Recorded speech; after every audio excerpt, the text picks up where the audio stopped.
Untamed. 5, 4, 3, 2, 1. The Platform. iOS, it's only sport. Martin, Devlin, Lachlan, War. We present a sports show Monday through Friday, every afternoon, 1 till 4 on the platform. And then we cobble together the best bits, the highlights package in podcast form. So, today, talking, should Ardie Savea be benched, as Jeff Wilson suggested on the breakdown? Should he, in fact, be an impact player for the All Blacks? I disagree entirely with this. I think in any loose forward combination, Ardie has to be starting. So let's then talk about, does he start at 7? And if that means rearranging and the All Black captain ends up on the bench, so be it. James Smitty Smith joining us as we talk about the greatest ever Mike Tyson exhibition in a boxing ring. Today, 35 years ago, he demolished Michael Spinks in 91 seconds. It is a legendary heavyweight fight. And the ATM podcast, Mark Watson covering absolutely everything to do with sport, any issues that have happened in the last week. We've got a big show. But first, as always, tablets in hand, I say gather my flock. It is time for a sermon. I'm backing Ardie. Let's go to the mountaintop. We live in an amazing, amazing world, and it's wasted on the crappiest generation of just spoiled idiots. Should Ardie Savea be moved from number 8, turned into an impact player off the bench and replaced at the back of the scrum for somebody bigger, stronger? Somebody like, say, Luke Jacobson.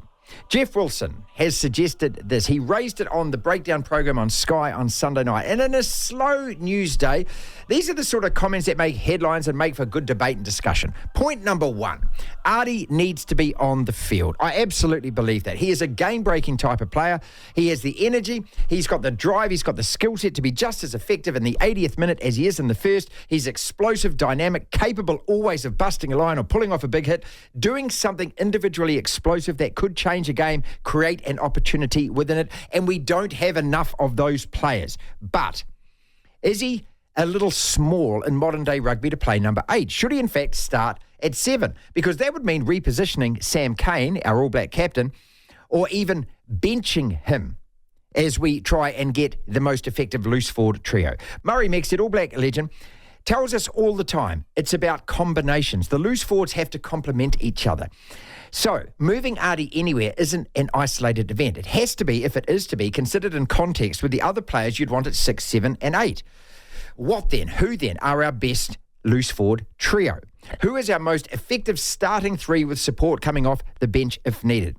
When it comes to any crunch match this year, Scott Barrett will be, if Brodie and Sam Whitelock start as expected as locks, cover for both locks and loose forward off the bench. That gives us the luxury of carrying 2 loosies in the 5-3 bench split, 5 forwards, 3 backs. So effectively, we can select 5 back rowers in the playing 23 of any test match we play, which means we can rearrange. We have the luxury of being able to try something, and if it doesn't quite work, try something else. Thing is, though, by the time the Rugby World Cup kicks off against France early September, we have to have this sorted. We have to have the starting combination playing together and settled. And in my opinion, Ardie has to be in our starting 15. However, the rest of the loose forward combo looks or works around that is where the discussion, in my opinion, then next needs to be. Devlin. What do you want? We want information. Information. You won't get it. The Platform. 114 on the platform. 0800 is our number debate. Our text line 5050. This program condenses itself into a podcast available around about 5:15. It happens every night. You can check us out on Spotify if you can't stay with us all afternoon. Or the easiest thing to do is to subscribe to Platform Plus. Jump the platform via the app or via the website. Follow your nose through that. Then you can get to listen to all of the interviews. You can get to listen to Sean from 7 till 10, Michael from 10 till 1, us from 1 till 4, any day of any week that you choose. Some of the text messages quickly that we'll just run through. Being that you two are from Auckland, I'm starting to question whether you guys are qualified to talk about rugby. Oh, okay. All right. I'm actually from Hawke's Bay. Yeah, and I'm from Wellington, so I get stuff here. Yeah. So, Martin, you don't drive through Arrowtown to get to Queenstown from Christchurch. You have to turn off to get to Arrowtown, nor do you have to go through Vegas. Says, where way are you going, mate? Hey, what way are you driving, mate? And I tell you what, I'm driving, so I choose the way that I'm driving. Is Bodie Barrett the All Blacks match day 23 for the World Cup? And why is the answer no, says his text? Let's debate that. We will. I'll add that to the questions. That'll be a short debate. And finally, effort of the day is Logan van Beek in the cricket, but I won't spoil that surprise because Lachlan has that in your sports headlines. You nearly mucked up my name there. Thank you. I was going to call you Logan, but... That's the name I use whenever I, especially if I'm overseas and I'm buying something and they need my name, I use the name Logan. You do? Well, because Really? on my card it says L, so I don't want to say like... Hi, the name's Logan. I use the name McCaw. I say I'm his cousin. That always works, especially in Wales. That's not true. I've never done that. But I did have a mate of mine, Big Fat Nev from the Island Bay Squash Club. He got a root one night in Cardiff saying that he was related to Colin Meads. Really? Yeah. Oh my True story. gosh. No. She was desperate, clearly. Well, yeah. Well, I don't know. I can't. Or you got to meet Big Nev first, mate. Yeah, I'll go meet it first. All right, let's get to the news. All Blacks midfielder Anton Lienert-Brown will miss at least the first 2 games of the Rugby Championship after being handed a 3-week ban for his dangerous tackle in the Super Rugby Pacific final, the Chiefs' second 5 colliding head-on with Crusaders winger Dallas McLeod in the 9th minute. Lienert-Brown was shown a yellow card by referee Ben O'Keefe, with TMO Brendan Pickerel soon later ruling that the sin binning would stand. However, today SANZAR announced that Lienert-Brown had pled guilty to the charge of contravening law 9.13. A player must not tackle an opponent early, late or dangerously. And so he's been given a 3-week suspension, which will equate to about 2 games, which pretty much means that it should have been a red card, doesn't it? Uh-huh. If you're given a suspension, isn't that an admission that Pretty should have been much. red? He's going to struggle now to make the World Cup squad. Has to struggle. Luan set him play, and he won't play for the All Blacks before the World Cup. Well, we've got 4 matches before the World Cup, and so he's going to miss 2 at least. The long wait for confirmation of World Club Championship of sorts in rugby certainly drags on. It's been talked about for many, many years now, but fans could get a sneak peek of sorts as soon as January. It's being reported that the newly minted Super Rugby champion Crusaders will face URC champions Munster in a pre-season clash in Limerick, Ireland next year. Great idea. Great idea. And hopefully it's the start of something new. Wales is looking at who their next captain will be and is even considering co-captains at the Rugby World Cup after incumbent Ken Owens withdrew injured from the preliminary squad overnight. Owens became Wales' oldest captain at 36 in the Six Nations and was aiming to go to his 4th World Cup in France in September, though that will not happen, unfortunately. I would have thought Alan Wynne-Jones was their oldest captain. Isn't he like 40? And he captained them as recently as a year or 2 ago.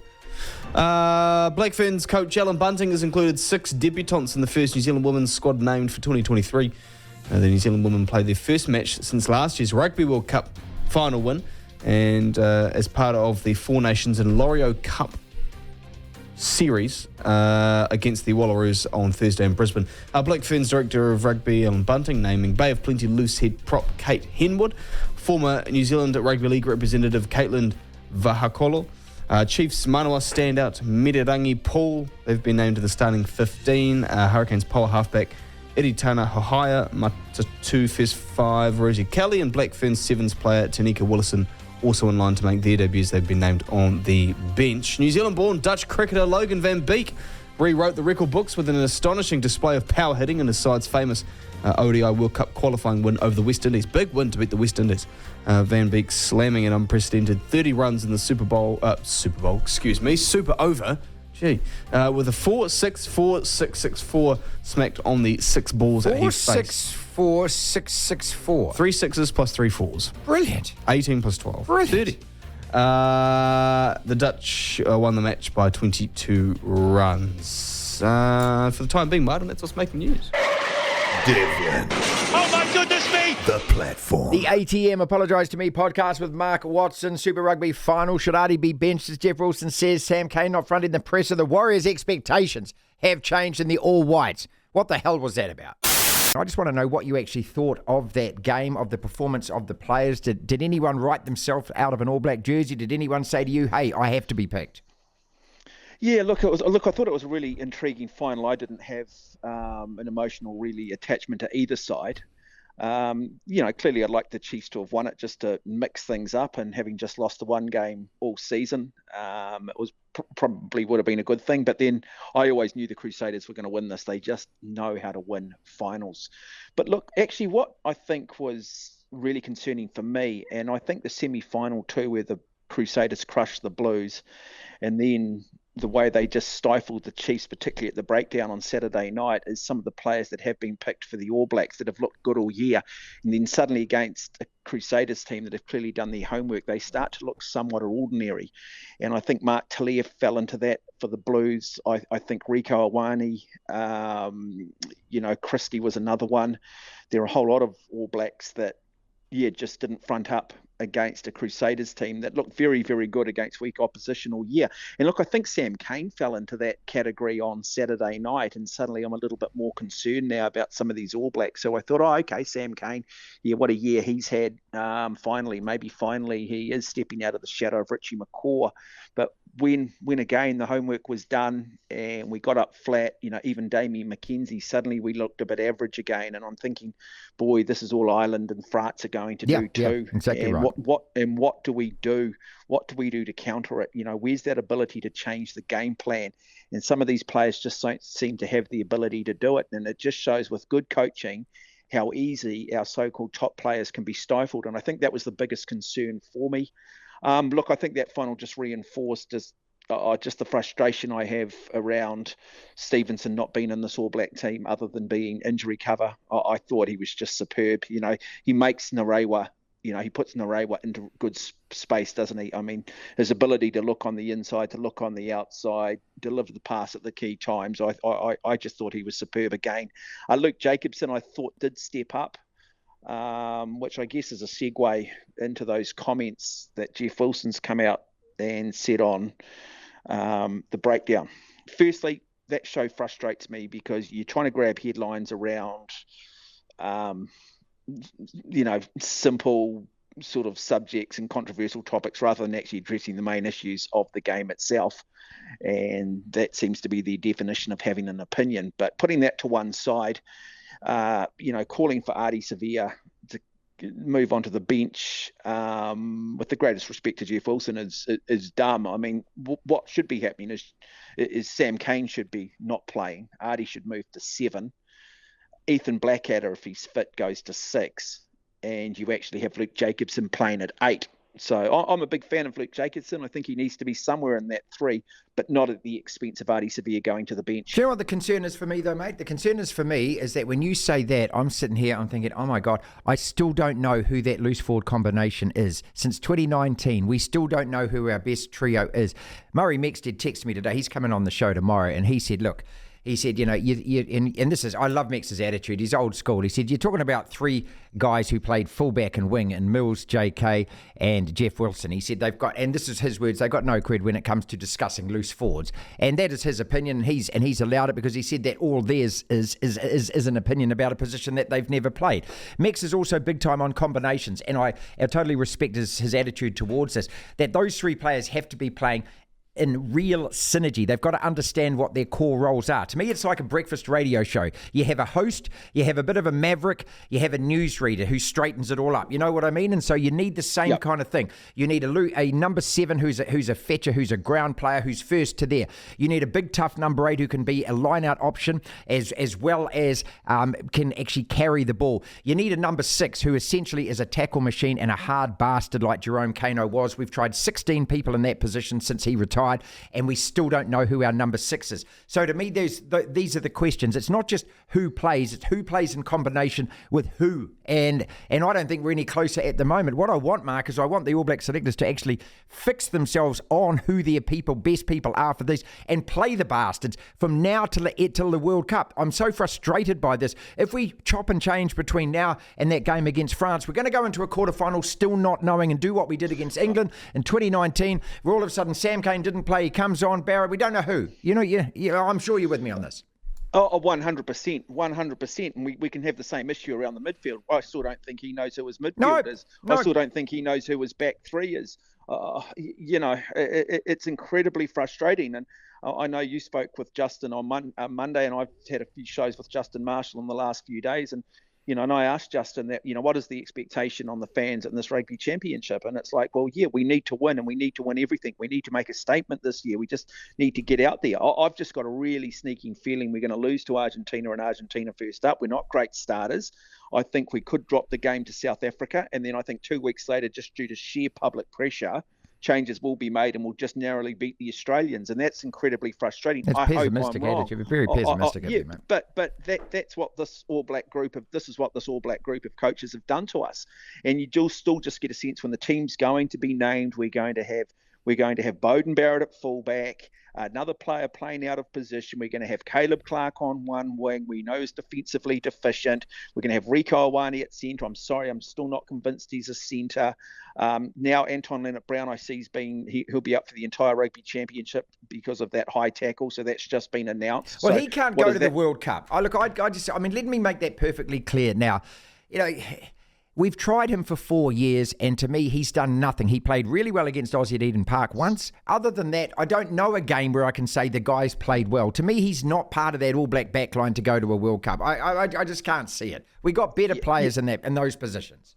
Yeah, but I'd love people just to text into the show off the back of this, because I think the loose forward trio is Luke Jacobson. I think it is Ardie Savea at 7. And I do think that if he's fit, and I think it is just a quadriceps issue, then I would have no problem with Ethan Blackadder playing in the 6. I think he brings that. Well, what about Papali'i? Hardness. No, I think he's too inconsistent, Papali'i. I think he's just too hit and miss at the moment. Papali'i does not come into the side ahead of an Ardie Savea if Luke Jacobson is our 8. And I think Luke Jacobson is a traditional 8. I think he's had a hell of a season. I think there's a toughness about him, and I would have him as my 8. I'd have Savea at 7. I get rid of the Sam Cane myth. Look, it's that saying that I use every week, man. I think he's a good player, but at the highest level, again, you just can't put back in what God left out. To hear the full interview, download the platform at the App Store. Via Platform Plus, you can go back and listen to the whole show and all of the interviews in full. Next! Lachlan, we got some quick questions before we go and talk Australian rugby. Tom Decent from the Sydney Morning Herald on that Wallabies squad. I want to talk about Ardie Savea. We need to talk. About Ardie. We need to talk. Jeff Wilson says bench the guy. I think you're in la-la land, Jeff. I can understand why you've said that because it's created headlines, but think about it seriously. He's our best player. He is our best player. How do I say this? He is the best All Black on the field. Tell me a better player. Will Jordan.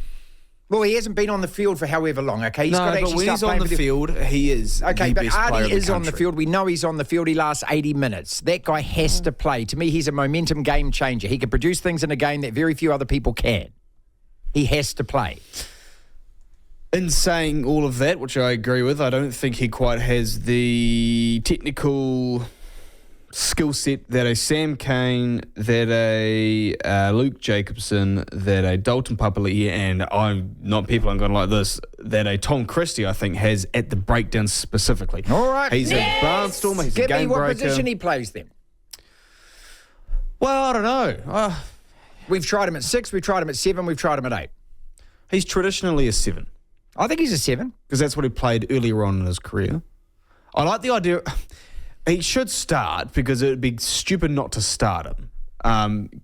Because as you rightly pointed out, just his ability to break open a game and impact it from a physicality perspective is incredible.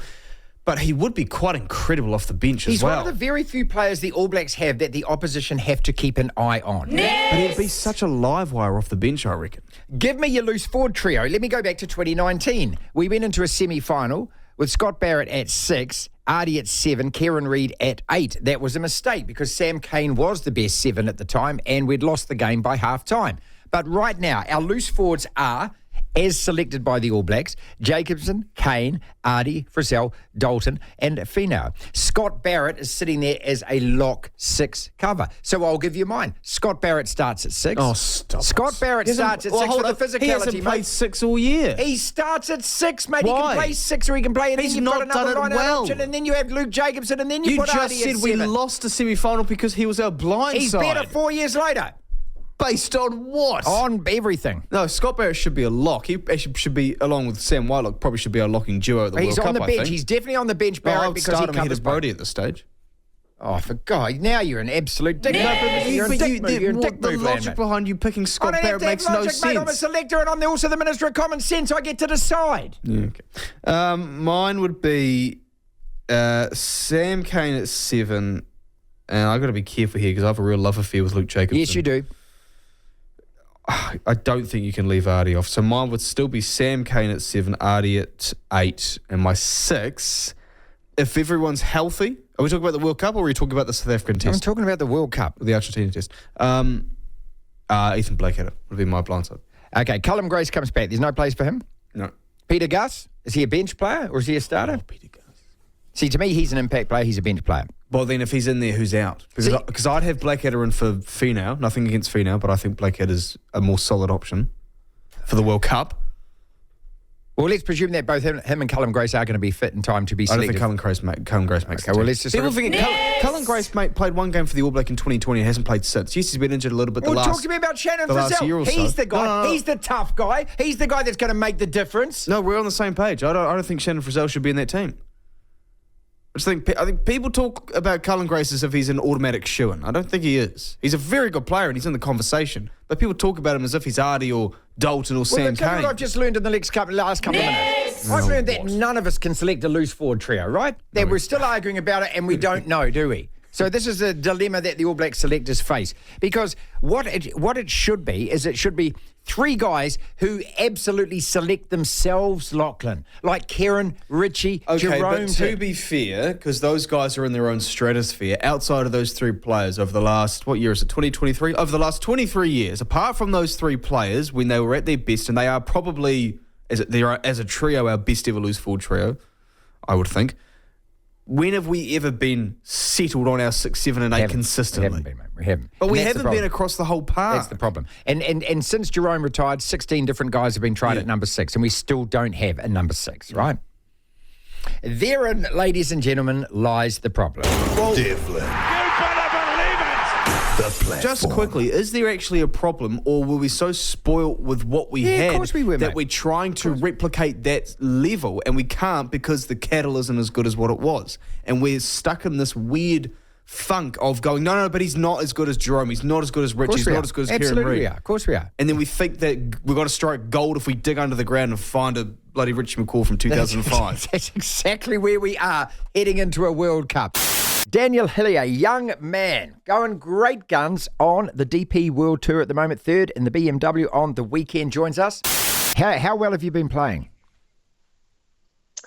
Honestly, it's been a bit of a mixed bag. Had a few miscuts of late, but obviously a couple of decent results in recent times. So, yeah, I guess it's kind of can be difficult to put a finger on it, but I think, the weeks where I have done well, it's really been down to me just, playing to my own strengths and, making sure that I'm limiting, all the bad areas as much as I can. And, when I do that and I just play my game and play to the plan that I've,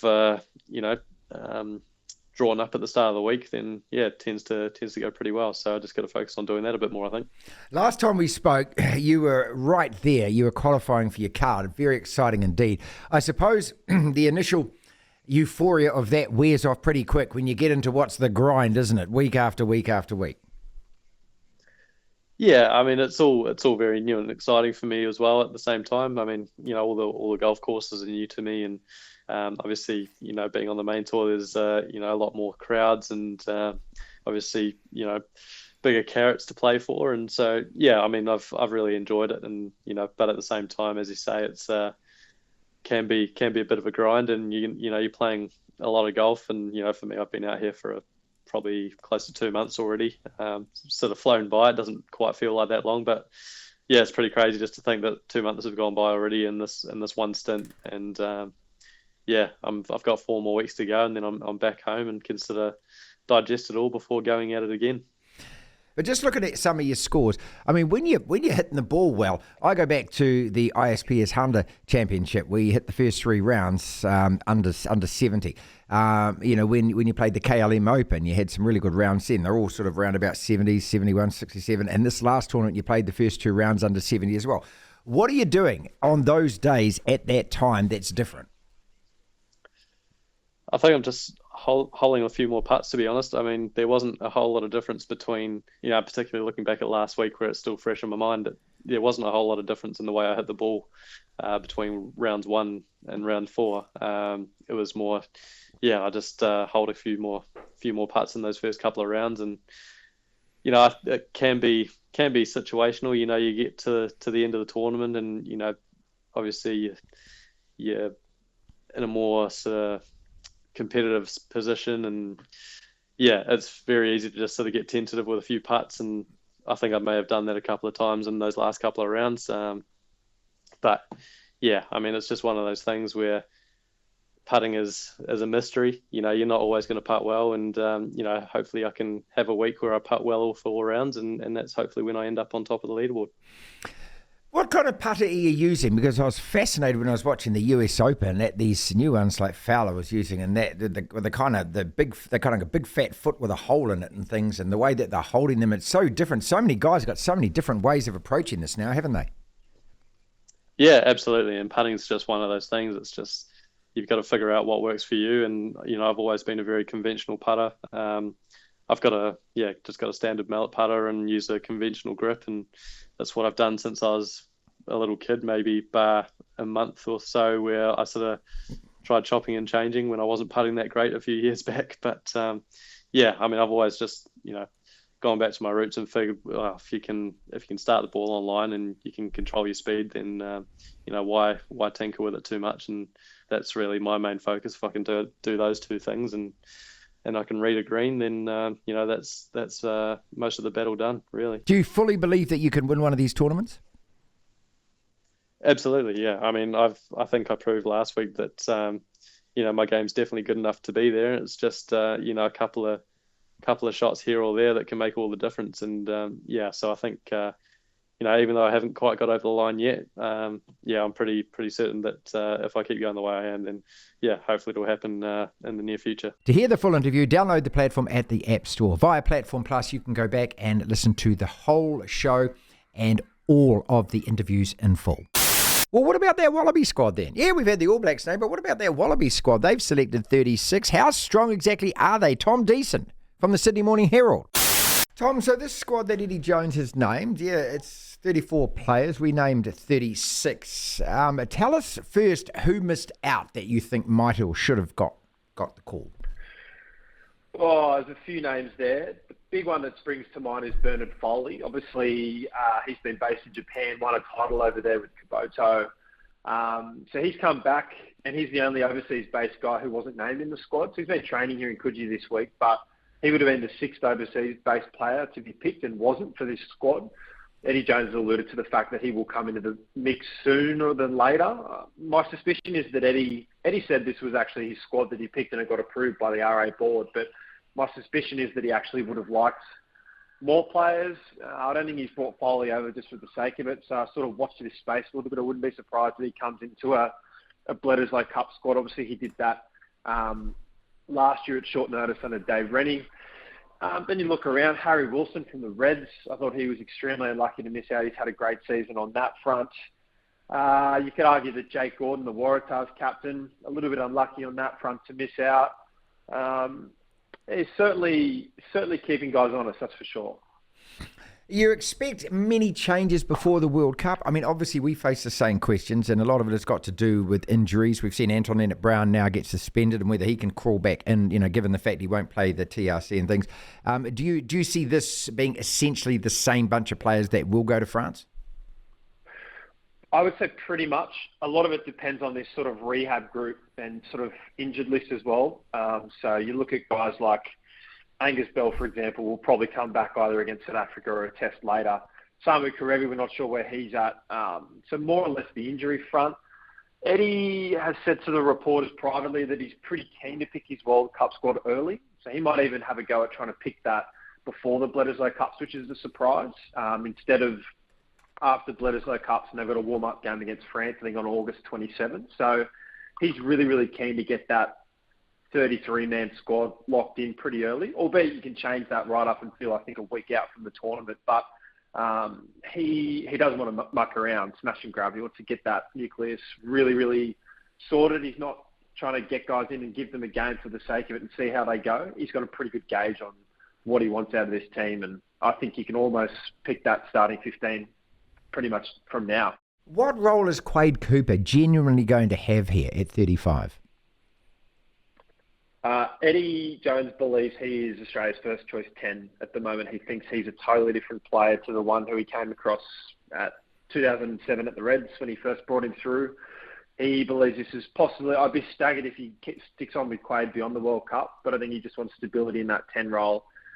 That would suggest that Bernard Foley is on the outer and that Quade's his first choice 10, and he sort of alluded to that. I really think he thinks that he's matured, his game management's good, got a bit of a look at him in that Barbarians game up north, and I think he's putting trust in Quade and sort of saying, you're my guy. And we know what Quade was like 2 years ago when he got called in from obscurity, led Australia, I think, 4 or 5 test wins in a row, didn't play a lot last year due to a major injury. He's fit, looks after his body, different guy to the one that we know from, 10, 12 years ago. So Eddie's got big raps on Quade, so probably more a question for him. But, yeah, I think he's going to be pivotal to Australia at that World Cup. A number is 0800 debate. Call anytime. Here we go. The Tight Five. Quick text that's come in. Martin, have you guys seen the absolute meal that the West Indies are making at the Cricket World Cup qualifier tournament, losing to Zimbabwe earlier in the tournament last night against the Dutch? They couldn't defend set at 370-odd and conceded 30 in the super over. After they couldn't qualify for the main T20 World Cup last year, it's a pretty sad state of affairs for one of the great sporting teams of its time. Agree with that, Hayden, from the Tron? I absolutely agree with that. And because you're from the Tron, I hope that you weren't one of those abusing the referees. But yeah, look, I grew up with the West Indies. They were a hell of a team, mate. They were the team in world cricket for the 70s and the 80s, the Calypso kids. And watch Fire in Babylon. Fire in Babylon. That's an absolutely brilliant movie. We got topics to talk about. Ardie, we've already done. Andrew Webster saying that he thought the best moment of the win against St. George wasn't any of the 9 tries, but it was the last stand defence. That was his takeaway from the game. I want to talk about that. Angry guy in the supermarket that Lachlan saw screaming and shouting at the fridge this afternoon. Sam Kane not fronting at the post-match presser. Dylan Watani-Zalesniak says being at home with his family is the main reason behind his form, and he's the leading try scorer in the NRL at the moment. And yeah, looking at the All Blacks squad, and you Google it, and when you Google it, what comes up? The All Blacks 15 squad. I want to talk about all of these things. Ardie to the bench. Look, we've already done that one, Lock, so let's move on from that quickly, shall we? I think that, we've decided that we can't pick a loose forward trio, and so what the hell are the selectors going to do? Well, I can. Are they going to keep trying different combinations over the next 3 test matches? Or do they have to just select 3 guys who are their main guys, their front-running guys, and say, you 3 are it, get it done? Yeah, I think it would be that. But I think they would be looking at it and the performance of those 3, and if there's one player who is horrendously underwhelming and they're not happy with, well, then pull him out and put him the next cab off the ranks in the next test. Yeah. Can Anton Leonard-Brown go to the World Cup when he's going to be missing at least 2, if not the next 3 test matches? Well, he can, yes. On what? On what form? He's been injured. He's not playing for the All Blacks. How can you possibly select him for a World Cup? Because out of all the other midfield options, who is out and out a better option aside from Geordie at 12? Well, it's not Havili because he's injured. It's not Lester because he's not a natural 12. Lester's certainly not a 12, and Havili's not better than Leonard-Brown. It's not RTS. Look, I'd like to see Anton Leonard-Brown in the squad maybe. I don't want to see him in the starting lineup because I don't see he's done anything in the last 4 years since England to change my mind that he's actually a first-choice All Black. And I think we saw enough from Geordie Barrett the last couple of tests last year that actually he's a handy option at 12. But the answer to my question was obviously Dallas McLeod. We've got to let that combination grow between him and Rico, do we not? Do you want to see Razor Ray do the dance as All Black coach? He says every 4 years if we won a World Cup. It's kind of, I think if we won a World Cup, it would be kind of cool. Oh, look, if we won a World Cup, I wouldn't care what happens, to be perfectly honest. I'd like it if he did, though, because the World Cup, when he's coach, will be 2027 in Australia. So it'd be quite cool if we managed to win a World Cup in Australia, maybe against them in the final, and he goes ahead and does the breakdance on the Sydney Olympic Park. But not before then. No, before then. Because then it becomes a bit... Okay, second question. Do you want to see Foz do it if we win the World Cup? Okay, no. Ian, please don't. Sorry, okay, no, Foz. we're not. I'm just Sorry, saying we're not. Foz. Sam Cane not fronting at the post-match presser after the Super Rugby final. 2 reporters were hounded by New Zealand Rugby for running that story, okay? New Zealand Rugby, to their credit, then did ring those reporters back and apologise. But that's a legitimate story, him not fronting, isn't it? For whatever reason. If he decided that he didn't want to face it, it's the same as Ian Foster last year. Remember that he was pulled out of that press conference following the loss to Ireland and Wellington? Look, these guys are human. Let's not forget that. And in the height and the heat of the emotion and everything else. But for Clayton McMillan now, he's the guy that, has officially said, I'm the guy that stopped Sam Cane coming out to the press. I don't believe that. No, I think Cane chose not to. I don't believe that. That's like Reece Walsh saying I didn't direct it at the referee. Sam Cane decided he wasn't coming. Clayton McMillan shouldn't have to stand up and say that kind of stuff. It's his captain. This is the All Black captain here. If you can't take responsibility for not turning up to a press conference, how the hell are you going to lead our country at a World Cup? And I'd be surprised if an All Blacks captain who we'd hope would have plenty of blemish-free qualities as a leader and as a captain, if his coach came to him and said, oh, you're not going to the press conference, I don't want you to go through that, he'd be like, no, I'm the leader, I'm the captain of this team, I'm going to face them. Sam Cane's faced much more adversity than losing a Super Rugby final. He broke his blooming neck. And not only that, he was the captain last year when we were losing all those test matches. I think he'll be all right. He's been part of losing World Cup sides. I think that, he's more than capable if he decides. And if he decides not to, well, it is a legitimate story. It's not a big deal, people, but it's a legitimate story. And those reporters who ran it, good on them. And the ones who didn't run it, who choose to toe the party line, well, you're not doing your bloody job. Your job is not to be a PR agency for the All Blacks or for New Zealand Rugby. They got enough people employed to do that. Dylan Watani-Zalesniak says being back at home with his family is the main reason behind his brilliant form this year. He didn't say brilliant form. I'm adding in brilliant form. He leads the try scorers in the NRL. Now, I've been a little bit cynical, a little bit dismissive of this, of the difference playing home in New Zealand and things, but several of the players have actually said this, and so I'm prepared to back away from that. If a guy like that says hanging around with his wife, hanging around with the kids, doing all of that kind of stuff, Sean Johnson said the same thing, tucking his daughter in every night, reading her a story. This is a big deal. These are big things. I go back to when I was, I'm still a parent, obviously, but when the kids were growing up and that, and man, did I feel stink when I was late home, or I couldn't read them a story, or I couldn't bathe them, I couldn't do anything. You feel stink. You feel stink as a parent. So look, if that's what has motivated you, Dylan, that's fantastic, mate. What about cutting his hair off? He says it needs a trim. He says his wife says no. No, you listen. I'm sorry, but Mrs. Dallin, you're right. If you don't want that hair to go, you have it. I don't want to see Samson lose his locks, right? No, he keeps the hair. How many tries has he got? He's got... I think it's 12 to 15. Is it 15? Am I going too hard? He's got 12. He's got 12. Well, that's 12. Pretty which equals his PB in a season. Yeah. All right. Do you want to see Mark Robinson do more? Would you like to see him front up and actually face the cameras and be interviewed about Ben O'Keefe or these issues, rather than just issue a press statement? In general, yeah. We don't see him. No, we see him in contrived interviews where the questions are provided, where it's all cozy, where it's recorded, where the bad bits can be chopped out, all of that kind of stuff. Yeah. You're the CEO. If you can't handle this kind of stuff, get a job doing something else. Well, it's all a bit odd because you have Dame Patsy Reddy fronting the All Blacks team naming and reading it out, which I think the CEO or the coach should do. You had her fronting the media with the whole coaching dramas earlier on this year, and something, I remember, wasn't it announced that Razor was the next coach, or something was announced. And he was conveniently overseas. He was overseas. Yeah, exactly. He was overseas. Yeah. So, he just doesn't come across as a reliable, natural leader and someone that others within the organisation look up to, which I think the fact that he's not being put forward for a lot of their... Well, how on earth can you be the CEO then of the most major national sporting organisation in the... As you say, you tick boxes. You tick boxes. Devlin. Who doesn't love their sporting history? 35 years ago today, Mike Tyson took 91 seconds to demolish Michael Spinks in a ferocious, scary performance. Probably the best Mike Tyson has ever been. James Smitty Smith out of Vegas on this. Talk us through this when 91 seconds he put Spinks down and out.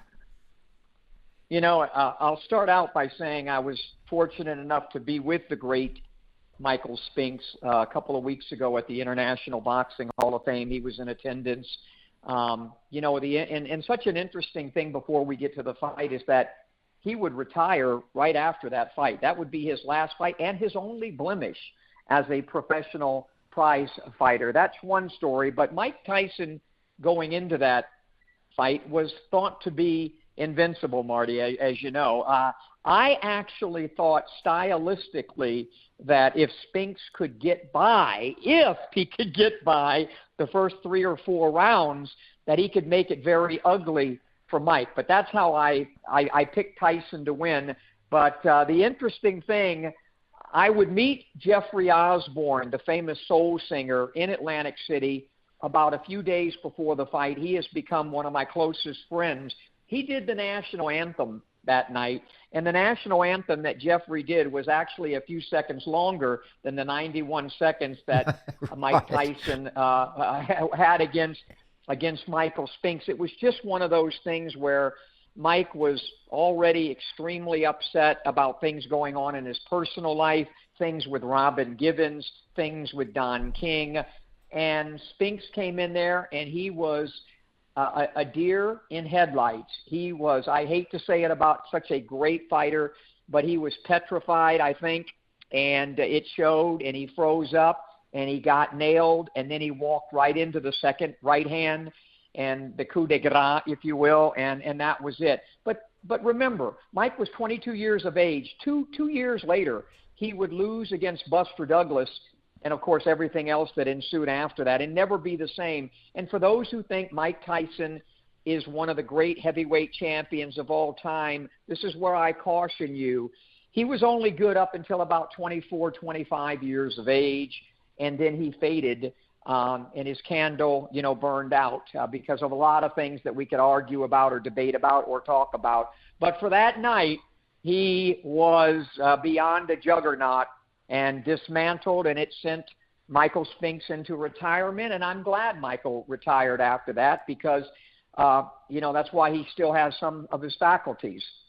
When you talk about he was petrified, it was such a ferocious Mike Tyson, wasn't it? Even from the moment he came into the ring, wearing that kind of poncho, no fanfare, just chains rattling and kind of death music in the background, and that stare inside the ring. I mean, everyone would have been scared, surely. Yeah, and it's so interesting because we're going to do a special on that during the podcast. This is the 35th year anniversary. And you're right. Even the music that Mike Tyson came out to was so menacing. I was in the crowd there in Atlantic City, and I said, what? And it scared me, just the freaking music, let alone him coming in there with no socks, no robe, no accoutrement, and menacing, and he was so upset. And I remember, and I'm going to stick to this story, Robin Givens even flirted with your boy Smitty that week. But that's another story, and don't you ever tell Mike, don't let Mike hear this, but she had eyes for Brad Pitt and Smitty. I don't know if in that order or not, but I do have that Pitt kind of look. Well, so to say, handsome. I mean, you're side by side, you could be twins. And he went in 34-0, Tyson, but Michael Spinks was 31-0 with 21 KOs as well. It was meant to be a lot more even, this fight. And there were a lot of boxing experts, Marty, that picked Michael to win because they thought that he could survive the early onslaught. And then we all knew, unlike our friend David Tua, Mike Tyson was deadly for about, maybe 15 minutes, 5 rounds or so. He had very few knockouts after round 7 or 8. And, he was completely spent at the end. And people thought, but I think Michael's fear, what does fear do to a person? It freezes you. And I think he came out frozen. He got nailed right away. There was a lot of stuff that happened leading up. Also, Butch, his guy Butch, that was one of his promoters, Butch Lewis, also pissed Mike off, checking the gloves, and they were arguing about who was going to come out. There was all kinds of stuff that happened, and by the time Mike entered the ring, he was in a rage, and that rage would prove to be the demise that night, 91 seconds later, of the great Michael Spinks, who, by the way, is one of the great light heavyweight champions of all time. Let's not forget that he beat Larry Holmes and won the heavyweight title, and again, he retired right after that fight. So that was interesting, and Mike would go on to do whatever Mike did. That's our podcast for today. Thank you so much for listening. If you want to listen to the entire show, 1 till 4, Monday to Friday, download the Platform app, and via Platform Plus, you can go back and listen to whatever shows over however many weeks at your leisure, at your listening pleasure. Platform Plus. First thing to do, though, is download the Platform app. Devlin. Unbelievable. Incredible. The Platform.